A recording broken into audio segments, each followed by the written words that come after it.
সবাই দোয়া করবেন আমাদের মায়ের জন্য। আল্লাহ তাকে জান্নাত নসিব করেন। বেগম জিয়াকে অপছন্দ করত, সেও অনুধাবন থেকে যে এই মহান মানুষ বিদায় নিচ্ছে, তার নামাজে সেও একটু অংশ নেক, তারাও আসবে এখানে। আমরা তাকে অনেক কষ্ট করতে দেখেছি দেশের জন্য। আর আমরা সবাইকে বলে দিয়েছি কেউ মাস্ক পরে আসবে না। মাস্ক পরে নিজেকে লুকানোর কিছু নাই। এবং ভারপ্রাপ্ত যে চেয়ারম্যান জনাব তারেক রহমান আছেন, উনি অলরেডি অনেক অগ্নি পরীক্ষায় সফল হয়েছেন। আমাদের আজকে একটা শোকের দিন। বাংলাদেশ গণতন্ত্র, এই প্রজন্মের সন্তানদের মা বেগম জিয়া পৃথিবী ছেড়ে চলে গেছেন। আজকে সবাই তার জন্য দোয়া করতে এসেছি আমরা। জানাজা নামাজ। স্মৃতি বলতে কি, আমাদের সামনে আমরা তাকে অনেক কষ্ট করতে দেখেছি দেশের জন্য। ওনার একটা ইঙ্গিতেই উনি নিরাপদ দেশে যেতে পারতেন, দেশের বাইরে যেতে পারতেন। যদি একটু ইঙ্গিত দিতেন, তাকে দেশের বাইরে পাঠিয়ে ওই সময়ে সরকার খুব আরামেই থাকতো, কিন্তু উনি দেশের বাইরে যেতে চাননি। তো এইটা একটা বিষয়। আমরা স্মৃতিচারণ বলতে দুটা পার্থক্য করতে চাই। জনগণ দাবি করেছিল তত্ত্বাবধায়ক সরকারের, উনি সেই দাবিটা মেনে নিয়েছিলেন জনগণকে সমর্থন করে, এবং সরকার গঠন করে আবার সরকার ভেঙে দিয়েছিলেন।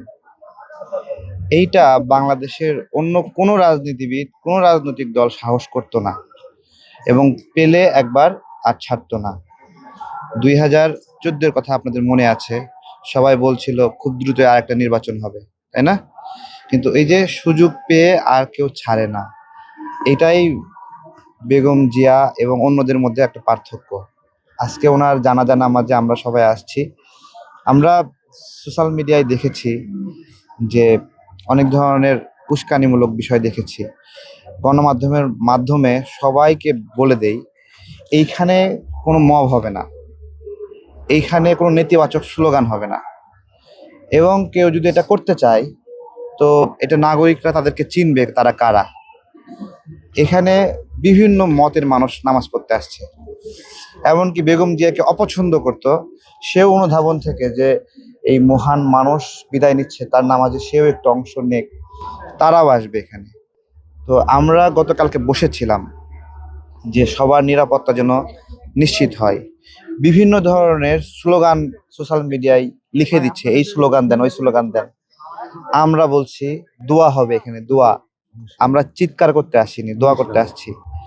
তো সবাই এটা জেনে রাখেন, এবং সবার উদ্দেশ্যে আমাদের বার্তা। এখন অনেকে আসছেন, সোশ্যাল মিডিয়ায় দেখছেন, সবাই আসবেন। আমরা এটাকে নিরাপদ রাখবো পুরাটা বিষয়।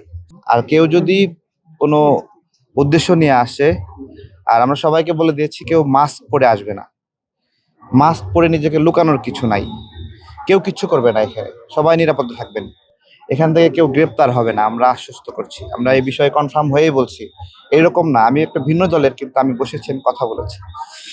তো সবাই দোয়া করবেন আমাদের মায়ের জন্য, এবং আল্লাহ তাকে জান্নাত নসিব করেন।